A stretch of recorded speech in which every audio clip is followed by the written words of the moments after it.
Hallelujah. Otofo onyankopon hyira bebree megide sɛ ho yɛ wɔ Awurade mu. And so yɛbɛfa yɛkenkan nsɛm afi Hebrewfoɔ mu eti baako kɔsi yɛ 9. Na ɔdɔfoɔ yɛsom Nyame a ɔte ase. Sɛ ɔde yɛn nkwa akyɛ yɛn a na yɛreka sɛ Awurade yɛda wo ase. Na Awurade kɔso no tutu yɛn anammɔ ma yɛn nan si yɛn yie. Na yɛanyɛ nneɛma yɛn akwan mu. Na yɛnyɛ nneɛma sɛdeɛ wo Nyame wo pɛ. Awurade yɛbɔ mpaeɛ agya yɛn ho hyɛ wo nsa sɛ fa yɛ akwan esi nkyɛn ma yɛn. Na Awurade tutu yɛn anammɔ. Awurade yɛsrɛ sɛ nkwa a wode akyɛ yɛn so wonam so yɛbɛkyerɛ yɛn nea ɛsɛ sɛ yɛyɛ. Yɛda wo ase bebree. Yɛda wo ase papaapa sɛ yɛte aseɛ. Yɛadɔfo nyinaa nso te aseɛ. Obi biara otie m'ani biara nso ahokyerɛ biara wɔ mu sɛ yɛayaresa na ɔhwehwɛ Awurade sikasɛm abawosɛm Awurade wonim fidua bia ne nipa bia ne mu nsɛm a ɛda ne koma so. Yɛsrɛ sɛ Awurade hu de kyerɛ wo ma na nsi yɛn yie wɔ Yesu Kristo din mu. Amen. Ɔdɔfoɔ me sama wakɔ abade ba wote aseɛ sɛ dwumadi yi so. Yɛbɛfa akenkan nsɛm afi Hebrewfoɔ mu eti baako kɔsi 9 no. Yesu Kristo ɛyɛ Onyankopɔn ba. Onyankopɔn ɛbere tenten ɛna tete nyinaa ɔkasa kyerɛ ne mma edifo edi kan yɛ papa no edi kan obi bia ne frɛ Onyame nam kwan sonko bi so ɛdi obi ayɛ adwuma sɛ deɛ ɔno ankasa ɛpɛ na ɔda ne ba no adi nso so ɛwɔ mbere a etwa mu yi mfie mpem 2 akyi nie ɛna ɔda ne ba Jesus Christ nso adi na ɔno nso ne frɛ no anasa ne som a ɔde ba asase so na nso ɛne sɛ ɔba bɛgye akra ayera. Nea Nyame pɛ sɛ ɔyɛ bia ɔde fa Yesu so baayɛ. Na nnɛ ɔnam nkronkron so gu so ɛde yɛ n'adwuma ɛde kyerɛ yɛn Onyankopɔn tirimopɔ. Ɔdɔfoɔ Yesu Kristo din no ɛboro din nyinaa so. Edin wei ɛna Onyankopɔn bɔɔ yɛde bɔɔ wiase. Bible sɛ mfitiaseɛ na asɛm no wɔ hɔ. Asɛm no ne Nyankopɔn ne hɔ na asɛm ne Nyankopɔn. Bibia ni hɔ a yɛkweti Nyankopɔn kweti asɛm no yɛyɛ. Kyerɛ sɛ edin Jesus no tumi wɔ mu. Nti adɛn na wondwane mba Yesu nkyɛn. Adɛn na wafa Yesu nso a wobɔ bra ne basabasa yi awoda so nan baako si wiase yi. Dabi bra Jesus hɔ.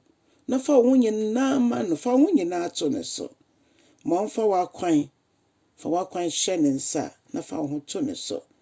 Ɔba no ɛda agya no ani onyam edi ampa bebi ebebo din Jesus bia nsɛnkyerɛnne di akyire na bibi biara ɔda na edi bia nso hwɛ yie sɛ ɔbɛkora so ɛwɔ no ane kwan so.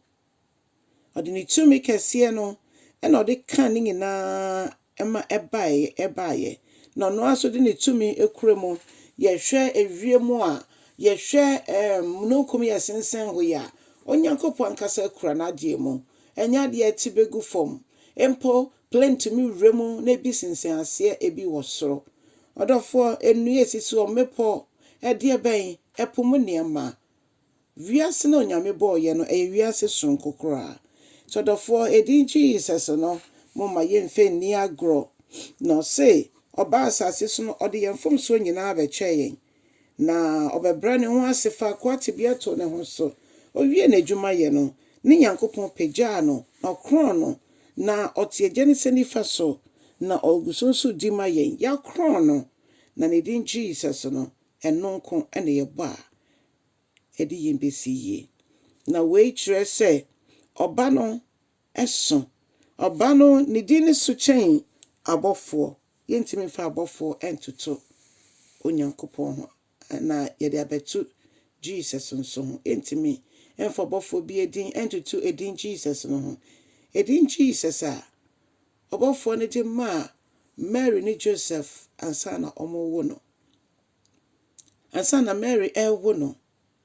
Ɔdɔfoɔ saa din eguso yɛ adwuma maso ahwɛ na mehu no sɛ edin Jesus ɛyɛ adwuma ɛno nti sugu no so frɛ no wɔtibie bi a wɔ mu frɛ no ɛngye mu sɛ tibie aba bɛto me ntimi mfa ne saa dabi konkotodwe nim sɛ fa wo ma ho sɛ fa wo kunu ho sɛ fa wo yere ho ɔdɔfoɔ kɔnkɔtɔ gyenim bibi biara ni wiase a Yesu frɛ Awurade wɔ ho a ɔngye yɛn so. Ɔsɛ mo a moyɛ adebɔyɛfoɔ mpo moba bisa mo brodo monkɔfa ɔwɔ ana ɛboɔ anam obisa mo ɛnam monkɔfa ɔwɔ ɛmfa mba no. Ɔdɔfoɔ yɛn sungu Jesus so ɔbɛgye yɛn ɛne yɛfidue nyinaa ama ne ho. Kyɛ asɛm no na yɛ obi a wodi ma afoforɔ nso na Onyame bɛhyira wɔ ho. Onyame nka wo ho. Ne bye bye.